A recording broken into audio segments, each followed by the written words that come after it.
Hello everyone, welcome back to another video. Today we are learning about how to make tools.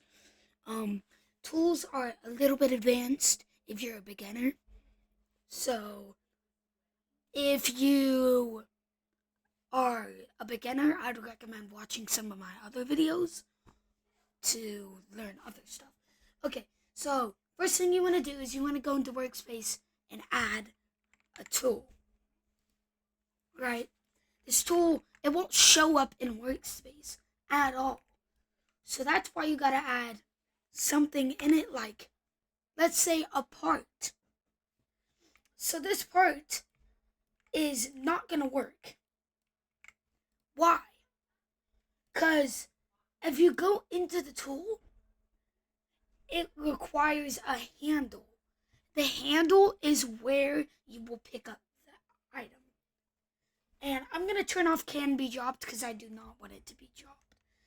So let's change this to call it explode. Right? And we are going to rename this handle. And when you have your handle, do not turn off can touch. You can turn off can collide, but you cannot turn off can touch.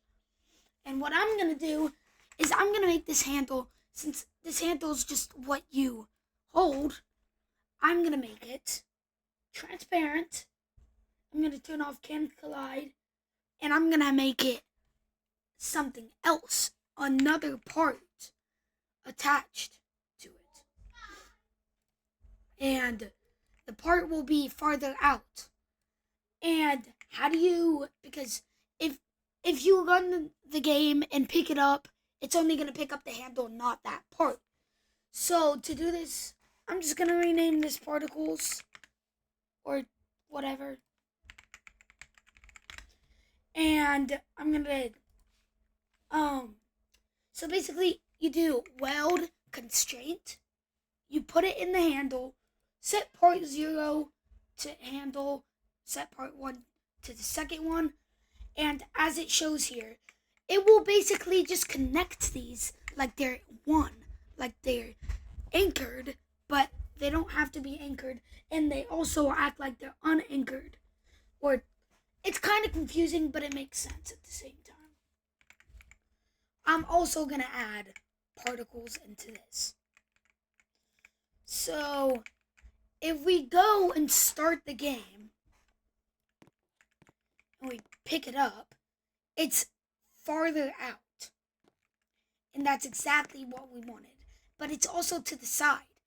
And let's say you just want it farther out to in front of you. The handle will always, you will always grab it on the back side. So if you go right click, press show orientation indicator, this is front. So you will always grab it from back.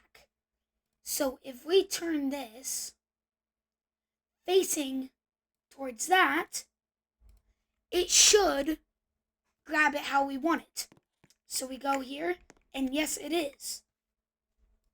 And now I will be demonstrating code through it. So we're going to make a script, and we're going to name it server. And we're going to do script.parent, which is the tool, .activated connect function. And then we're going to go over here. If you don't know what a function is, again, go watch my other videos. And basically what this is doing is when it is activated or clicked, or whatever you want to call it, it connects a function. And you can also do it like this. Local function activate. And then you can have it in there. And then you can also do connect activate. And we can also do it like that. And so we're going to do it like that for this example. So when it is activated, you do script.parent.particles.particle emitter, because remember we put a particle emitter in here.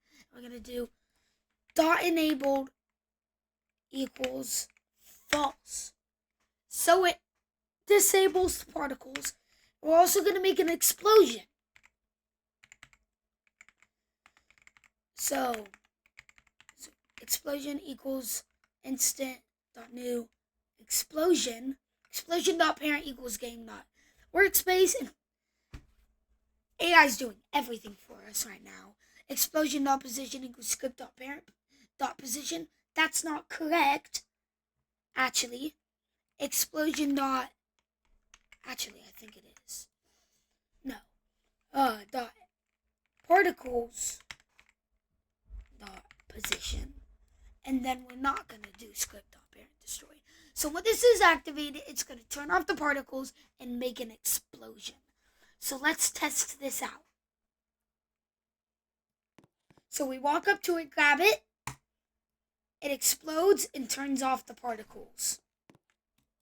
How cool is that? That's amazing. I like that. That's really cool. Well, thanks for watching the video. Thanks for paying attention. If you have any questions, leave it in the comments. Goodbye.